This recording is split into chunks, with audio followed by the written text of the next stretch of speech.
Hello and welcome to Background Briefing, available 24/7 at backgroundbriefing.org. I'm Ian Masters, and today we'll examine a number of stories and issues in the news. We'll begin with a loophole in the Epstein Files Transparency Act, passed by the House today in a 427-1 vote to compel the Justice Department to release the files, a loophole large enough for Trump to drive a luxury jumbo jet through. Joining us to discuss that only unclassified records, documents, communications, and investigative materials will be released, thus allowing Trump's DOJ to classify what they don't want the public to see, is Ken Klippenstein, an American journalist reporting on the United States national security, state, and politics. He previously was an investigative reporter at The Intercept, and prior to that was the D.C. correspondent at The Nation and a senior reporter for the Young Turks. He now runs a popular Substack at kenklippenstein.com, where his latest article we will discuss is National Security Blocks Epstein Files Release. Then we'll look into the pomp and ceremony with honor guards, a 21-gun salute, and a flyover of fighter jets lavished on Saudi Arabia's crown prince at the White House greeting of the former pariah who ordered the murder and dismemberment of a Washington Post journalist, which Trump dismissed today, saying, quote, "Things happen." Joining us is Sarah Lee Whitson, the executive director of Dawn, an organization that seeks to support democracy and human rights in the Middle East. She was formerly the executive director of the Human Rights Watch's Middle East and North Africa division, where she oversaw work in 19 countries. Her latest book with Michael Omar Mann is From Apartheid to Democracy, a Blueprint for Peace in Israel-Palestine. Then we'll assess Silicon Valley's big win in today's verdict in the antitrust case against Meta, formerly Facebook, which found the tech giant's purchase of Instagram and WhatsApp may have been monopolistic back in 2012 and 2014, but now with competition from TikTok and YouTube no longer applies because Meta has lost so much market share. Joining us is Benedict, an antitrust lawyer and a regular contributor to the Substack Big Tech on Trial, where he has covered the antitrust case against Meta and other antitrust news in the tech world. His latest article we will discuss is The Battle of the Experts. Did the FTC win the battle but lose the war? And before we begin, for over a decade, we have warned that Trump is both a criminal and likely a traitor, not to mention he's mentally unstable, egomaniacal, woefully ignorant, wildly incompetent, insatiably greedy, and corrupt. Now it should be clear to all that his chaotic misrule must be ended as soon as possible, and until that happens, Background Briefing will continue to investigate and expose MAGA criminality and cruelty. But more importantly, explore strategies and popular movements to bring about regime change as quickly as possible, to restore democracy and civility, and stop the systematic destruction of the United States at home and its standing abroad. To help sustain us with public broadcasting and freedom of the press itself under assault as Trump's billionaire buddies buy up the mainstream media, you can make a tax-deductible donation to our nonprofit foundation, the Public Truth Media Foundation, at publictruthmedia.org or at backgroundbriefing.org/donate. And also, before we begin, I want to direct listeners to our YouTube, TikTok, and Instagram handles, where our new social media manager, Luke Susswood, has begun posting daily updates and highlights from the daily programs. So find us at Ian Masters Media to help further our mission of creating a reality-based community in post-truth America by spreading the word. And joining us now is Ken Klippenstein, who is an American journalist reporting on the U.S. national security, state, and politics. He previously was an investigative reporter at The Intercept, and prior to that was the D.C. correspondent at The Nation and a senior reporter for the Young Turks. He now runs the popular Substack, kenklippenstein.com, where his latest article is National Security Blocks Epstein Files Release. Welcome to Background Briefing, Ken Klippenstein. Hi, Ian. Great to be back with you. Well, thanks for joining us, Ken. And today, the House passed by a margin of 427-1 a bill to compel the Justice Department to release all of the Jeffrey Epstein files. And I guess we should mention that the one vote against it was Clay Higgins of Louisiana, for whatever reason. But the fact that Trump changed his tune after zealously fighting to prevent the release of these files having the speaker literally shut down the House and send them on a 7-week vacation in order not to do this vote. And the only way the vote happened was through a discharge petition that required 218 votes. And the 218th vote was held up after the congresswoman from Arizona won her seat and was not seated for something like 30 something days. So you can see how he fought tooth and nail and used Speaker Johnson as his proxy.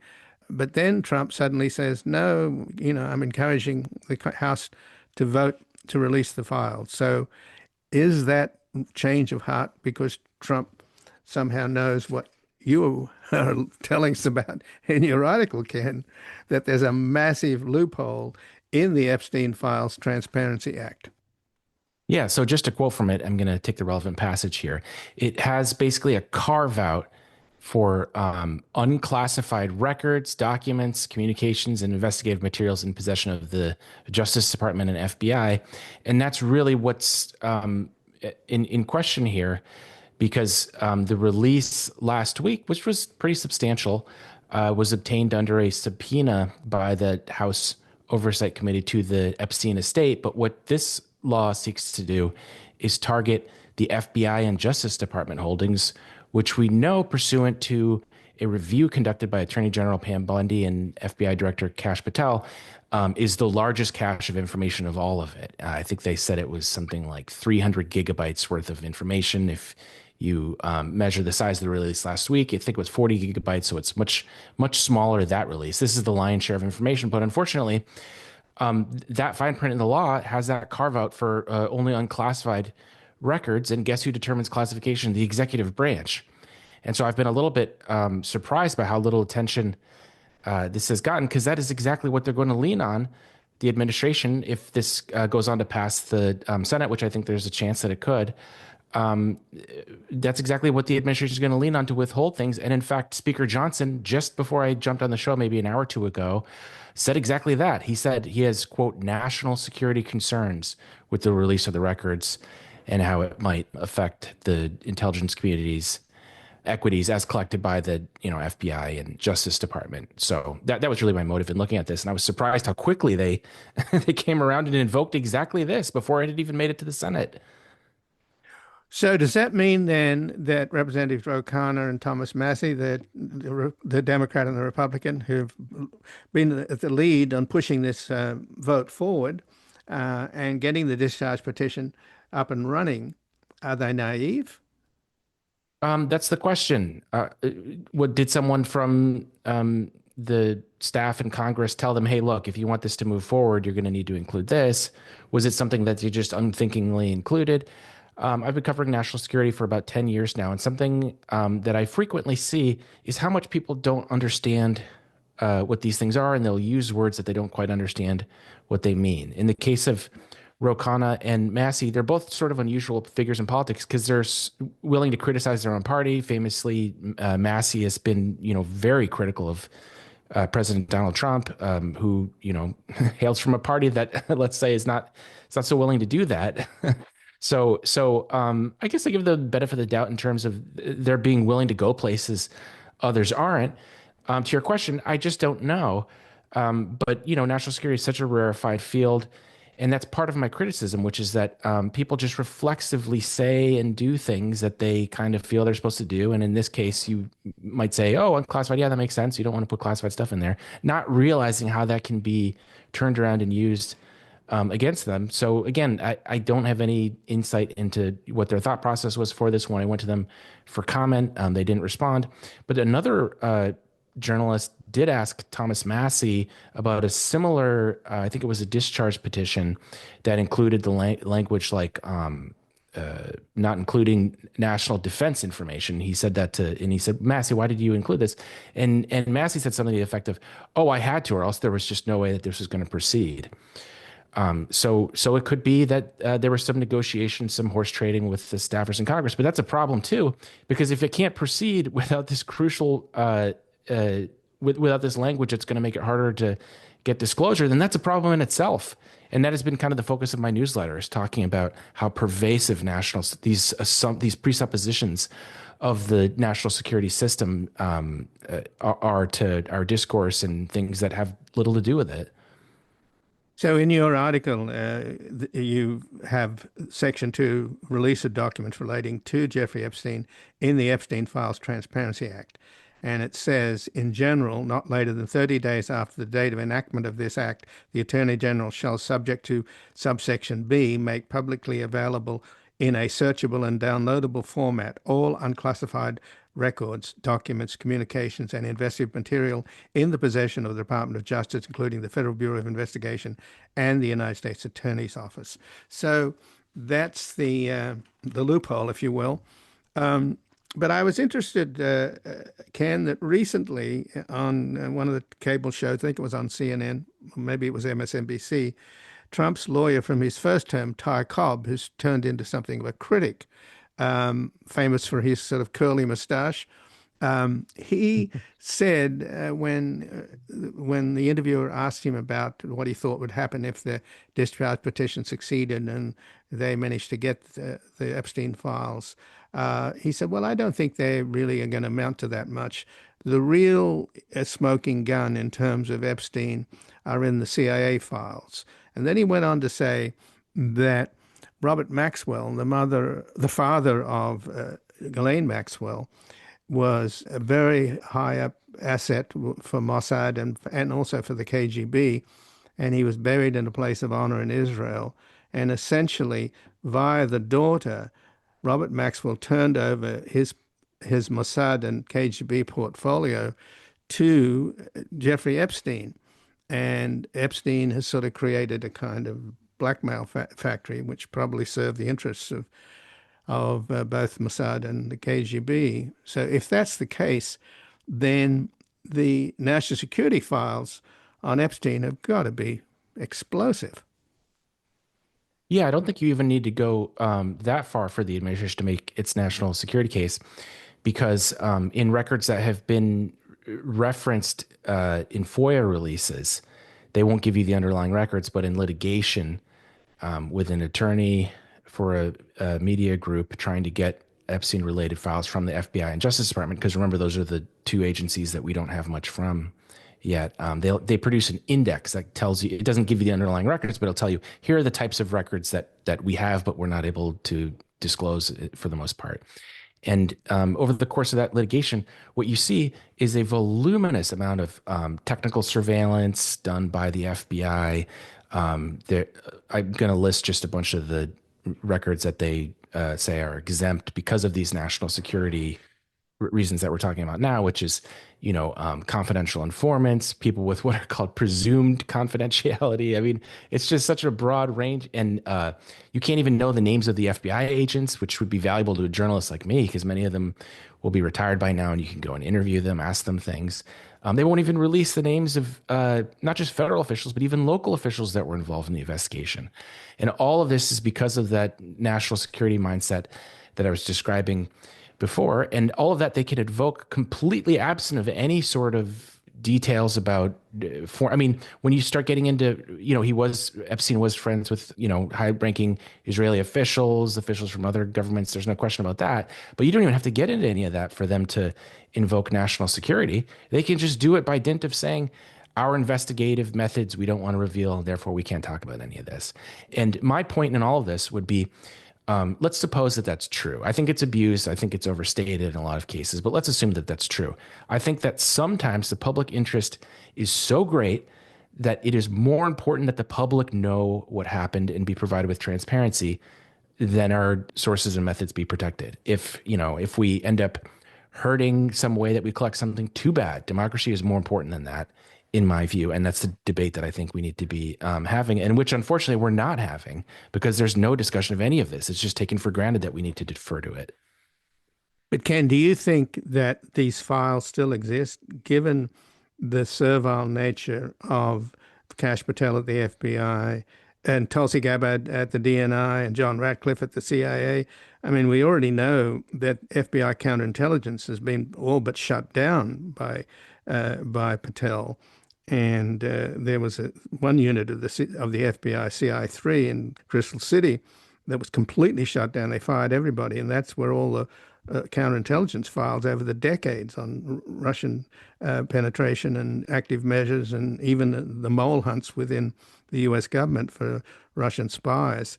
So that would lead me to suspect that maybe these, willing lieutenants of Donald Trump might well have destroyed the files.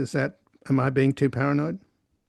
Federal records law is generally fairly good on that specific point. I think more of a concern would be how would you locate them? But we have an extraordinary situation here where when Trump first came into office, because he campaigned on releasing these records, he directed Pam Bondi, the Attorney General, and the FBI Director, Kash Patel, to pull together all of the equities they could find related to all the files, all the investigative things, all of the intelligence analysis that they had in their possession relating to Jeffrey Epstein. And they put out a press release announcing that, and this was a huge effort, I think involving 1,000 FBI agents.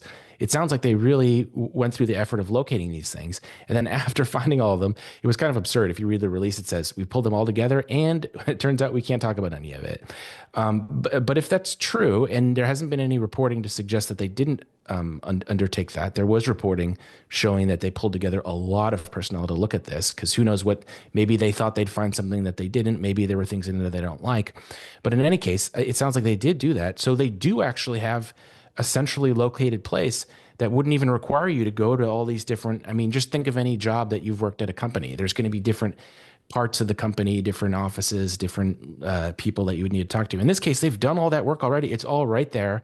And in that case, if they were to purge that, I imagine we would hear something about that. I imagine something like that would leak, and perhaps they'd be wary about getting rid of it because it would just be so obvious, because it's supposed to be in this centrally located place now.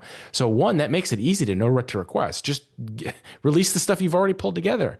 Um, and so, it's because going into this, the question I always had was, what do you mean by the Epstein files? It was never really clear to me. That was always a sort of vague, because there's Epstein's emails, there's his financial records, there's the FBI's own intelligence collection that they conducted over the course of their criminal investigations. But we finally haven't answered that question. The FBI files are in a specific room in the Justice Department, and they have went through all this work of pulling them together. So I think, first of all, it would be hard for them to purge that, and that there are laws against that specific thing. And second of all, it should put some wind at the backs of people that care about disclosure, because it's easier than it's ever been to know what it is that you want when you ask for something.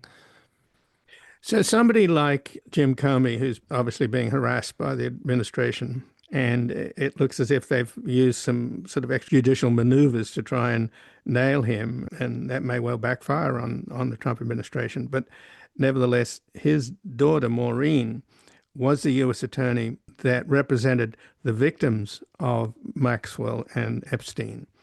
And she clearly knows a lot. And I don't know whether this safe that had all of the compromise in it is a fact or a myth, but there's a probably reasonable assumption that something similar to that did exist. Is there any possibility that she could testify? I mean, in other words, if there's any, and you've made a pretty good case why it'd be difficult to purge the stuff, but do you think that that if there is a cover-up, and if they use national security as the rubric to shut down any real explosive stuff in these files and sanitize it to the point where it's pretty anodyne, do you think that there are people like Maureen Comey and others that could contradict the record and say, yeah, but it's absent X, Y, and Z?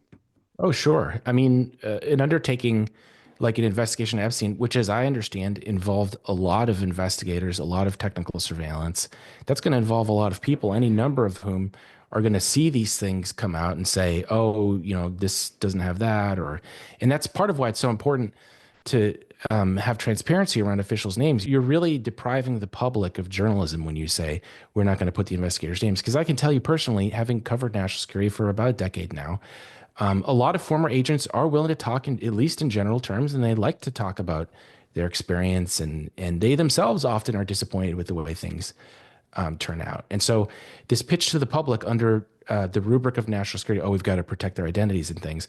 I think people hear that and they think, okay, that sounds reasonable, but they don't really think it through. What are the second and third order effects of that? And that is just a general reduction in the understanding of what exactly happened. I mean, it's impossible to know who to even go and interview because these things are all withheld from us.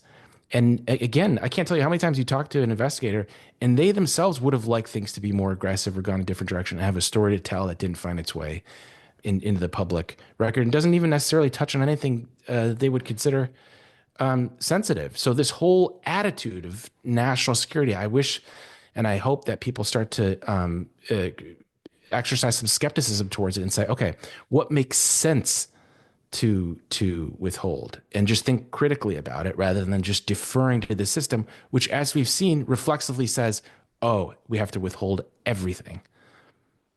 Well, I imagine, just in closing, Ken, that a lot of the retired FBI people, and their ranks are swelling because, Battelle and Bongino are firing them. There's a lot of people out there that aren't happy with Battelle and Bongino, particularly amongst FBI agents. Oh yeah, no question. And even just, I mean, it's less partisan than just people tend to generally want to do a good job at whatever it is they're doing. Of course, there are exceptions, but by and large, people want to do a good job.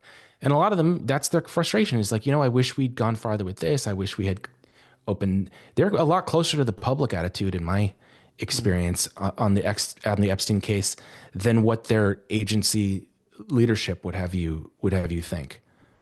Well, Ken, I thank you very much for joining us. I appreciate it. Thanks, Ian. And again, I've been speaking with Ken Klippenstein, who's an American journalist reporting on the U.S. national security, state, and politics. He previously was an investigative reporter at The Intercept, and prior to that was the D.C. correspondent at The Nation and a senior reporter for the Young Turks. He now runs the popular Substack, kenklippenstein.com, where his latest article is National Security Blocks Epstein Files Release. We're going to take a brief station break and back look into the White House of the Saudi Crown Prince today, who ordered the murder and dismemberment of a Washington Post journalist, which Trump dismissed today, saying things happen.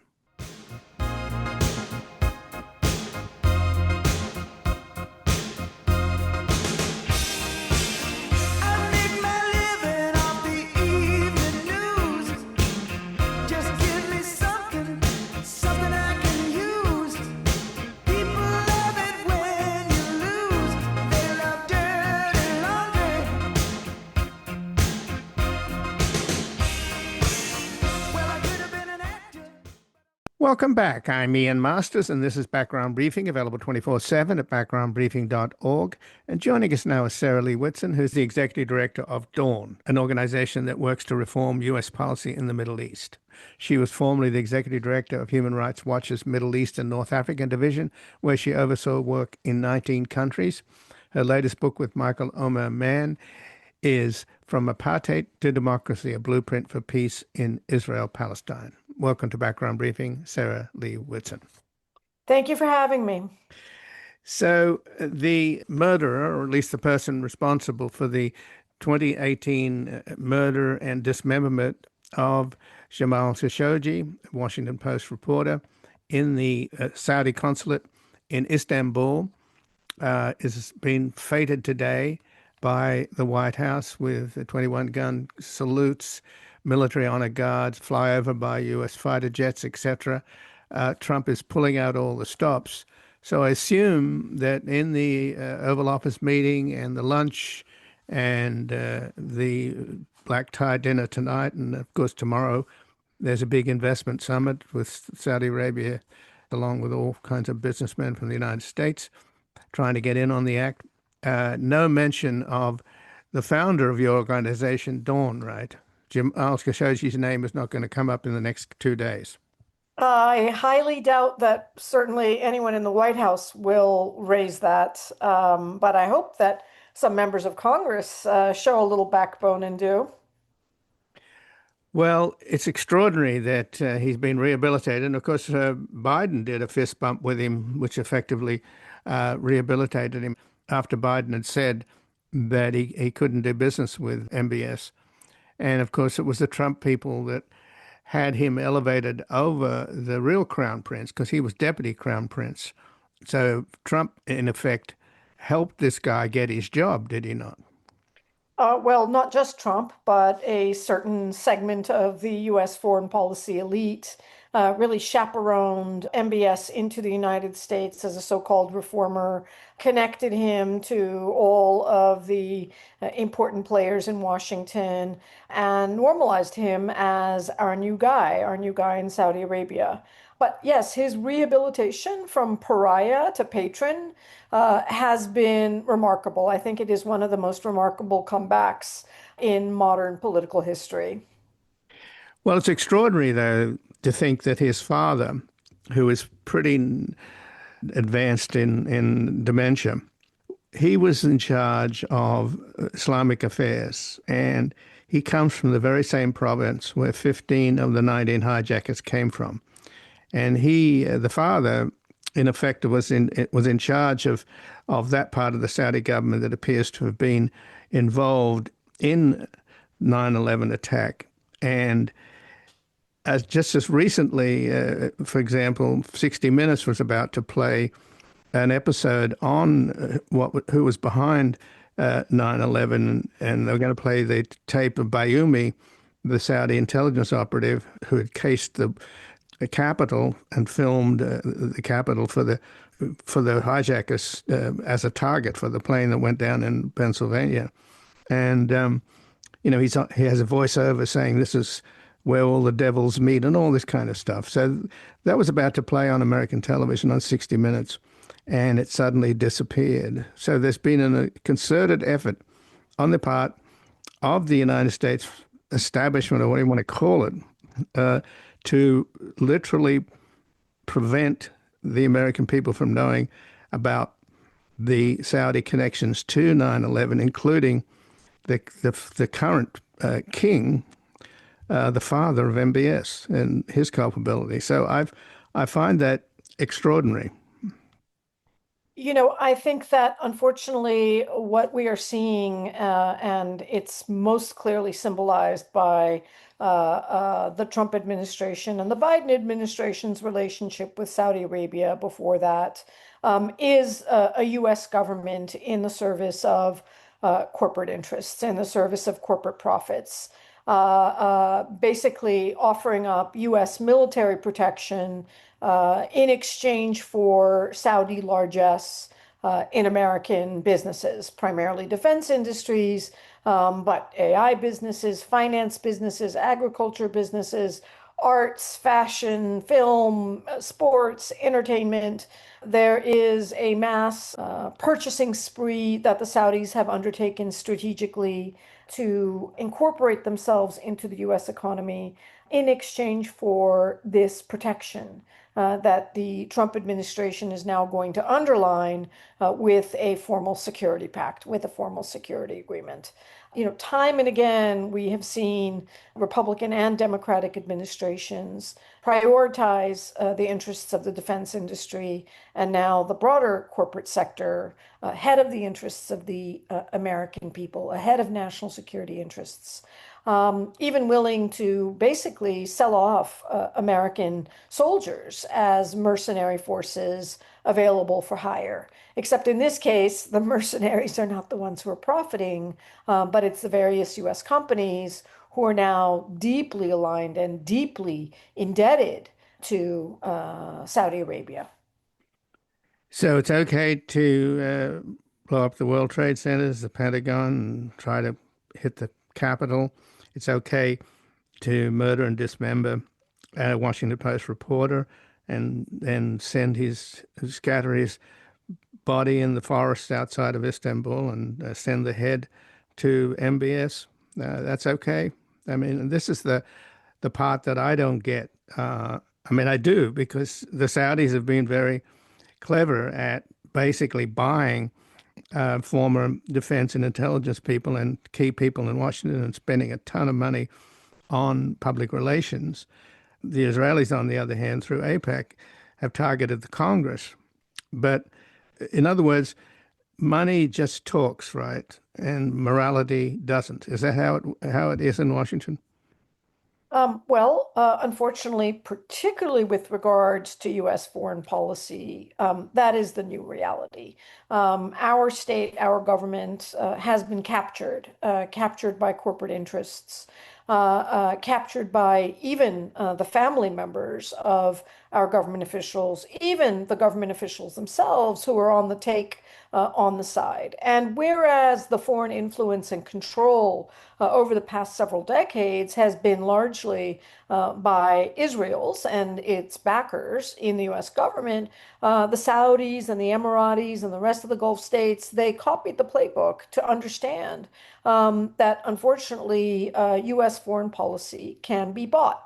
And the exchange is pretty simple, and I don't think even President Trump would dispute it, that what the United States is buying is cheap oil and a U.S. hegemony, U.S. military hegemony, and a secure market for U.S. industry, primarily defense industry, but also various other industries. And so, what the price tag of the security pact that he's going to be offering to Saudi comes in exchange with is a $600 billion promised investment from Saudi Arabia into the US economy, is a promise not to buy weapons from China, not to allow China to build a nuclear plant that they're building, and to give all of that to US companies and US industries. I really think that the problem, the solvable problem, isn't Saudi Arabia or MBS. The solvable problem is the corruption that has infiltrated our own government. But Saudi Arabia itself is one of the most repressed countries on the planet. They used to use the Wahhabi incredibly austere strictures of Islam to keep people under control through the morality police, the mutahawin. But he's backed off on that MBS, and he's now bribing them so women can drive and kids can go to the movies and all this other those crazy strictures have been removed. And now he's trying to, in terms of bread and circuses, get them all get involved in buying up all the sports teams and having sporting events. And he's building this big sort of Disneyland type city in the desert. But the bottom line is all of the wealth of Saudi Arabia is controlled by this one family, and it always has been since it was founded by bin Saud, who had 365 heirs. And it's obscene that one family owns this country and all of its wealth, which he controls now. He's literally has the bank book. And they're all these Westerners are coming over trying to make deals to get in on the act. But meanwhile, the Saudi people are completely repressed. And if you even say something on social media that's mildly critical or make a joke about a member of the royal family, you'll be sent into prison and tortured and disappeared. Yes. So I would make two observations. Number one is that Mohammed bin Salman has very strategically and I would say intelligently tapped into what the youth of Saudi Arabia want, and that is social liberalization. And he has granted Saudi Arabians unprecedented social liberalization compared to what was before, primarily lifting many of the aspects of gender segregation, like gender segregation in restaurants, allowing public spaces like movie theaters and concerts to exist, allowing women to appear without the veil, lifting many elements of the guardianship system that relegated women to being perpetual minors, never being able to make decisions about their lives on their own. And those have been very popular advances. But at the same time, he's actually concentrated power in the kingdom and made it more authoritarian, if you can imagine that possible, because he has dismantled the trifecta of the ruling Saudi consensus, which used to be the business establishment, the royal family, and the religious establishment. He has effectively decapitated all three of those pillars of the Saudi government to concentrate all power in his hands. And the consequences of that, the result of that, is that we have this crazy war in Yemen that Mohammed bin Salman decides he's going to pursue, leading to hundreds of thousands of dead Yemenis, but zero strategic gain, zero achievable goals by Mohammed bin Salman, and no one to question him. He has invested hundreds of billions of dollars in this fantastic sci-fi city that he wanted to build called Neom. Sort of defying the laws of physics and gravity and science, with no one willing to tell him, sir, sorry, this just can't work. And now the whole thing is going to go poof, disappear with hundreds of billions wasted, but no one who would dare to say no to the crown prince. And so, in many ways, Saudi Arabia is a much more dangerous and reckless place because there are no checks and balances whatsoever. Saudis have no say whatsoever in their government. They don't even have municipal elections to decide who their garbage collector is going to be and how the zoning laws are going to work in some city and park or whatever.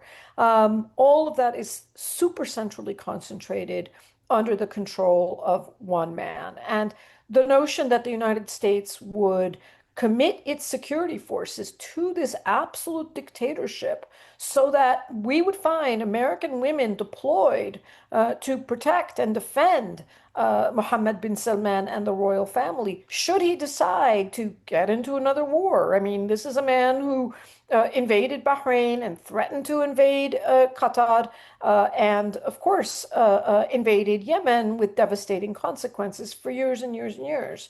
I don't know that he's matured.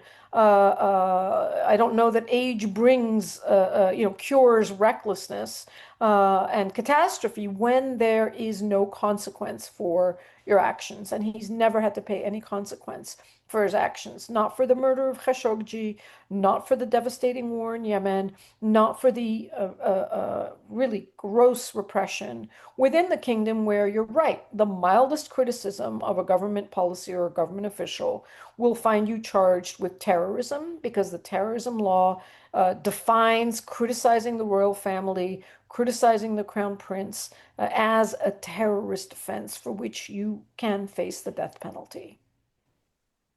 So Trump and his family, of course, have already benefited from this relationship. It was the first place that Trump visited when he became president in his first term. And his son-in-law, Jared Kushner, got a $2 billion payoff from the Saudi Investment Fund. And Trump, of course, who is completely ignorant and reckless and uninformed about foreign policy, and is basically monetizing his presidency. And that's his main focus, is how much money he can make, because he obviously admires MBS, because he controls the treasury of Saudi Arabia as Putin controls the treasury of Russia. And I think Trump wants to be like that. But in his stupidity, in order to make his deal in Gaza to end that war, he made promises to Qatar that essentially puts them on the level of NATO, a treaty without the Senate ratifying it, which means, in effect, you'd have an Article 5 in this treaty. If anyone attacks Qatar, the United States will come to its defense. So since Saudi Arabia's arrival of Qatar, MBS is in Washington now saying, I want the same deal that you gave to Qatar. Is that going to happen? I think it's definitely going to happen. I think there's definitely going to be a security agreement. It's obviously less than what the Saudis wanted. The Saudis wanted a treaty level, Senate ratified commitment from the United States. The United States had made that contingent for reasons that make no sense on Saudi Arabia's entering into an Abraham Accords with Israel. Israel has effectively sabotaged the possibility of that happening with their genocide in Gaza. And so now they have what they're calling delinked security agreement with Saudi Arabia from normalization with Israel. But they've also downgraded the security pact so that it is basically just an executive order that a new president can come in and rescind. And this is exactly what the Saudis didn't want, but that's all they're going to get. The other thing they are going to likely get, and I don't know if the Senate or the pro-Israel, gang are going to object, but Saudi Arabia wants F-35s, and Trump said he's going to give them to them. Now, Israel is the only country in the Middle East that has received F-35s, and there's a law, if you could believe it, in the United States that says that the United States must guarantee Israel's strategic advantage, military advantage, by selling only it the most advanced weapons. So my suspicion is that Trump will give these F-35s to Saudi Arabia, but that will then serve as the justification for a new 10-year MOU committing now, hold your breath here, $20 billion to Israel annually. That's been proposed. I don't know if it's going to go through. It's just such a mind-boggling figure. But certainly the Israelis are going to try to extract a pound of America's flesh for the transfer of F-35s to Saudi Arabia.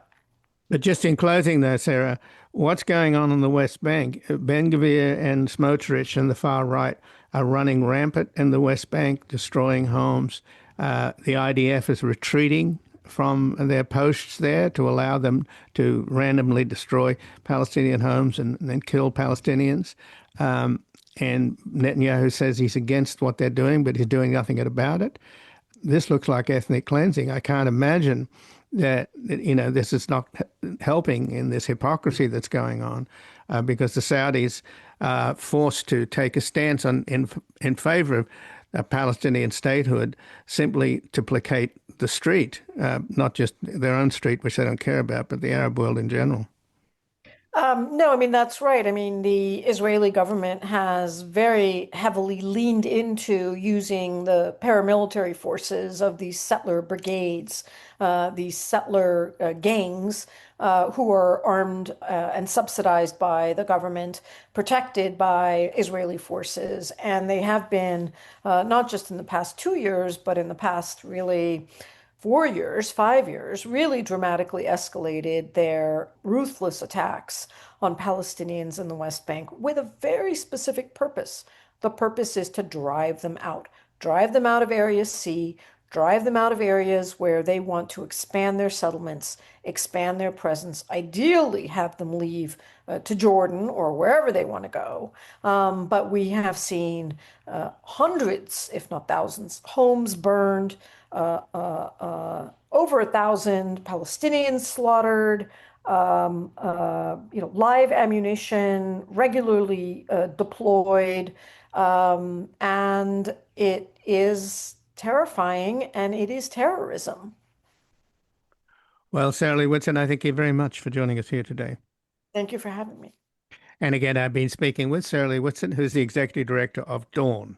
She was formerly the Executive Director of Human Rights Watch's Middle East and North Africa Division, and her latest book with Michael Omar Mann is From Apartheid to Democracy, A Blueprint for Peace in Israel-Palestine. We're going to take a brief station break and back with an assessment of Silicon Valley's big win today in the antitrust case against Meta, formerly Facebook, which found the tech giant's purchase of Instagram and WhatsApp is no longer monopolistic because Meta has lost so much market share.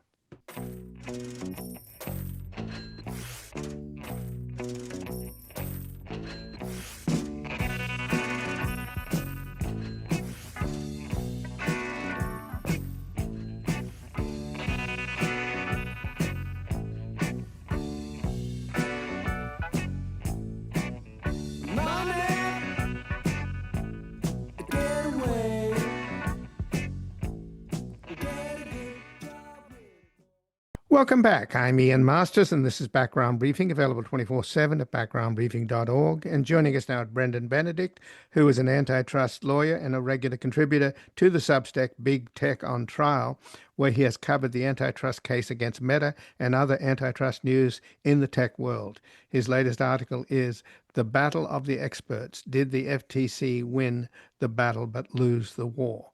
Welcome to Background Briefing, Brendan Benedict. Thanks for having me, Ian. And I think we know the answer to that question today, which is that the FTC lost the war. But is there any change in the zeitgeist here because of Trump, or is this Judge Boasberg is actually somebody that Trump has been after, hasn't he? That's right, and that was one of the surreal aspects of covering this trial was on lunch breaks, we'd get news updates that Chief Judge Boasberg had issued rulings in, cases concerning the deportation of folks to El Salvador, and then came back as if nothing had happened and continued on in this. But I don't think that the change in administrations changed the way that this case was prepared and tried. It's been prepared in a bipartisan fashion using the standard toolkit of economics, and I just think the FTC fell short in its proof, and some of that is because of the delay in bringing the case from the time of the acquisitions back in 2012 and 2015. But am I getting this right, Brendan? It would seem that Meta won the case because John List, one of the experts that they hired to advocate for them, made the case that Meta has lost so much of its social media share to TikTok and YouTube. In effect, Zuckerberg was forced to say his business is not doing very well. That's right. And John List was one of Meta's expert economists, and what he looked at was actual substitution data based on events that had happened in the world. Like, for instance, there was a ban of TikTok in India, which caused a massive spike in usage of Meta's apps. And when you think about defining a market in an antitrust case, we're really not focused on abstract qualities of the products, but really the behavior. How do consumers actually behave, and what products do they view as substitutes? The FTC pointed to some flaws or limitations, I think, in what Professor List had to say. Typically, we're concerned in an antitrust case with substitution that happens after a small but significant increase in price, let's say 5%. And Professor List's experiments were beyond that number. Some of them looked at the total unavailability of apps. The court considered that objection and said, nevertheless, this is sort of the best evidence that we have to work with, and it shows that certainly consumers are viewing those apps as substitutes. But nevertheless, Meta has, 3.3 billion daily users on its platform. But Zuckerberg, who testified during this 7-week trial, he had to say that Facebook is declining in popularity, right? I think that's right. And I think, relative to the rise of TikTok on the one hand, and then also I think the nature of usage on Facebook and Instagram has changed, where the FTC had this maybe outdated story of what was true pre-pandemic, where folks went to Facebook and Instagram to connect with family and friends, to post a lot. That really changed, and they became more consumption apps where you're consuming short form video content from folks that you're not necessarily connected with. Part of that was happening organically from TikTok, and then Facebook and Instagram. They saw, they introduced similar features like Reels, and usage on those apps changed dramatically as well. The court kept coming back to the fact, shown at trial, that folks don't actually post all that much to Facebook anymore. Most of the time it's spent consuming. And so, in a certain way, while Facebook and Instagram have lost some shares, some users, some time to TikTok, they've really changed what they're about in the past, 5 or 6 years. So when Facebook, or Meta, as it's now called, bought Instagram in 2012 for $1 billion, and they bought WhatsApp in 2014 for $19 billion. Back then, they really were a monopoly, right? They were buying them up in order to stifle competition. Arguably, I think the FTC showed some evidence that certainly suggested that. I think in the Instagram acquisition, there was a very interesting email from Mark Zuckerberg himself seeming to agree with the idea that acquiring Instagram was to, quote, neutralize a potential competitor. He walked that language back in a later email when maybe somebody at the company told him he shouldn't say that. But there were statements like that in the record where if you had brought this case at the time of that deal in 2012, TikTok doesn't exist yet.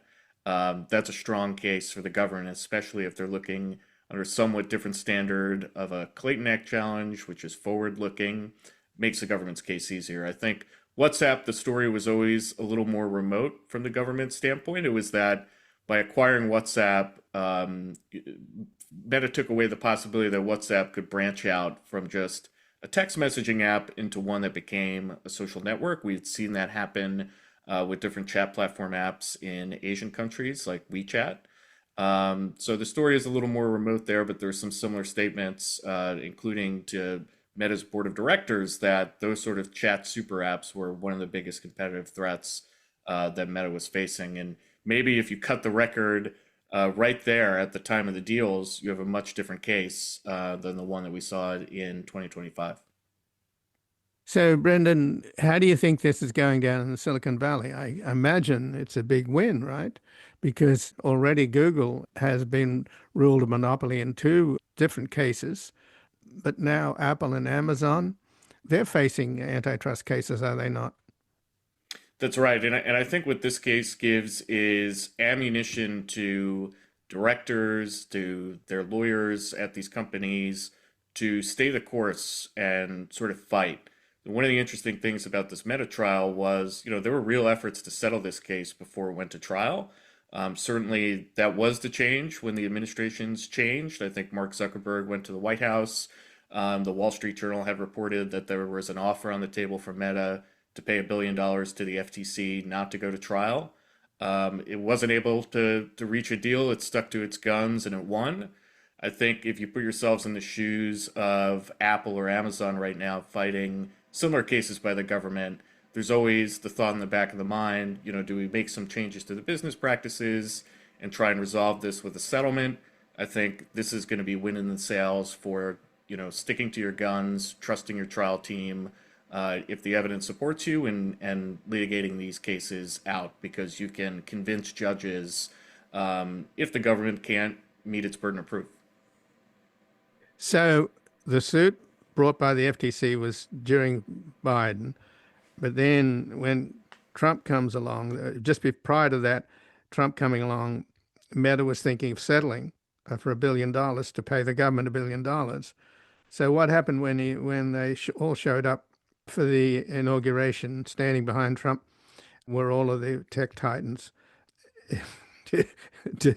Did Zuckerberg decide it's better to pay $1 billion to Trump than $1 billion to the government? Is there anything to be found in the fact that they were featured so prominently, these powerful tech people who have such a powerful influence over our media and social media? Yeah, and I think it was maybe a lot less than that, because I saw it reported that maybe it was Meta made $1 million contribution to the Trump transition, if I remember that figure correctly. So they got it on the cheap, but I don't think that sort of influence peddling, if that's what it is, altered the outcome of this particular case. I think the thing to look for in the future is, in the other big tech cases, is the government settling on favorable terms to the defendants? Is the government abandoning litigation? That didn't happen here, and I think that's partly because the FTC did about as good a job as it could have on this record, which was changed by time, and it was so close to going to trial that it's almost harder at that point not to continue through, because your trial team is all prepared. Where I would be concerned, and where I think the focus is on if there's a negotiated resolution, let's say, to some of the Google cases, if the Amazon case that the FTC has brought gets pulled back or dropped in some way, that's where I think that dynamic might come into play. But did anybody argue on the part of the consumer and the citizen the extent to which these Silicon Valley billionaires are buying up the media? And you've got Musk with X, or previously Twitter. You've got Larry Ellison now owning CBS and possibly Warner Brothers. And there's no question that Facebook wasn't so friendly to Trump. In fact, they banned him back in his first term. But then they've done an about face, and maybe $1 million donation to the inauguration didn't do the trick.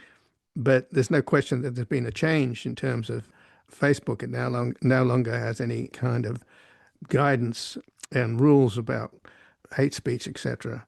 And of course, X, formerly Twitter, has become an absolutely sewer of right-wing neo-Nazi garbage. So did anybody in this case talk about the essential nature of a handful of Silicon Valley titans having such domination over both the media and social media? I don't think that that was a theme in this trial, just because it tends to be a lot narrower in an antitrust case. We're focused on sort of technicalities of market definition and market shares and looking at the historic tests for anti-competitive conduct.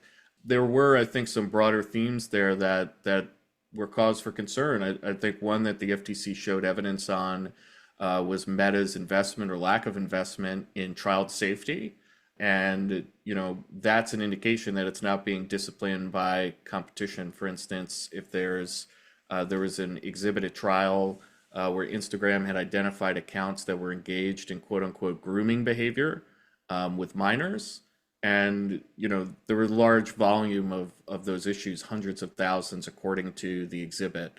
In a competitive market, you don't think that an ordinary business could have its product cause hundreds of thousands of instances of potential contact between groomers and minors. The fact that Meta can do that and not lose customers, I think, is a sign that it doesn't really face competition. I think to the broader point, the way that we see this play out in the antitrust field is that the corporate defense bar, the large corporations who are the defendants in these cases, they make contributions to this ecosystem of ideas. The media is one part of it, but academia is another, where there's this purportedly neutral evidence that shows that everything that they're doing is okay and is good for competition. And when you read the fine print, you see that some of those studies are actually written by people who receive funding from the very companies that they're writing about. And that dynamic is something that is really problematic. And I think Jonathan Cantor, who is the head of the Department of Justice's antitrust division in the Biden administration, he made an effort and made some speeches about that as something that we've kind of got to get out of the industry. So there's definitely this broader dynamic of the oligarchs are cozying up to President Trump now because they want the business to keep flowing. But I think there's also a real problem in the antitrust profession of experts who are paid to produce materials, to ghostwrite op-eds that create this ecosystem where you just think that everything that the big tech companies are doing is good. And when you peek under the hood, you find out, they're paying for that opinion. And just in closing, they're going to double, triple, quadruple down with AI, aren't they? In the way that you're talking about. That's right. Yeah. And I think we even saw OpenAI AI make noises about potentially getting a government bailout or insurance for its data centers in the future. So we're really seeing, I think, a transactional method of politics that maybe it's happened in the past to some degree, but now it's happening in broad daylight at a scale that, we've really never seen before. And there's no mechanism to force some form of social responsibility on these powerful companies? Well, I think there's a number. I think one is, antitrust is just one tool in the toolkit for reining in corporate power. And I think it's good that these cases get brought because it trains up institutions on the other side. Just like there's this ecosystem that favors the large corporations, we need to be fostering an ecosystem that protects little tech, the startup, the innovator, the consumer, the person on the street. And to do that means, bringing in these cases. I think this particular case was brought too late. And that doesn't mean, though, that we should sort of shirk away from bringing tough cases in the future, because it creates deterrence and I think builds capacity for changing this. But antitrust is there's no magic bullet. It's just one tool among many. And I think, we see another method potentially in Zoran Mamdani in New York, able to galvanize, big turnout, change the electorate in a really populist direction. And ultimately, I think it's going to take, participation from everybody, not just the lawyers and the economists, in making a more equitable economy. Well, Brendan Benedict, I thank you very much for joining us here today. Thanks, Ian. And again, I've been speaking with Brendan Benedict, who's an antitrust lawyer and a regular contributor to the Substack Big Tech on Trial, where he has covered the antitrust case against Meta and other antitrust news in the tech world. And his latest article is The Battle of the Experts. Did the FTC win the battle but lose the war? And this has been Background Briefing. I'm Ian Masters, and I'd like to thank producers Graham Fitzgibbon, Asher Price, and Sasha Linden-Cohen. If you missed any of today's program and would like to explore our vast archives, you can find us at backgroundbriefing.org, where we include extended interviews, searchable by topic, and have made it easier for you to sign up for daily email updates and provide links to resources, articles, and books discussed on the program. Also, you can find links there to subscribe wherever you get your podcasts, and we highly encourage your ratings and reviews on these platforms. Find us on Twitter, Blue Sky, and Facebook at Ian Masters Media, and our new social media manager, Luke Susswood, is also posting highlights from the show on YouTube, TikTok, and Instagram at Ian Masters Media. So please do help us reach more listeners by sharing this program with friends, family, and colleagues. And to help sustain this program into the future and ensure it remains free to all, please take a moment to support us by going to backgroundbriefing.org/donate and/or at publictruthmedia.org, where your tax-deductible donations, large and small, keep us broadcasting. And I'll be back tomorrow with another Background Briefing at backgroundbriefing.org. Bye for now.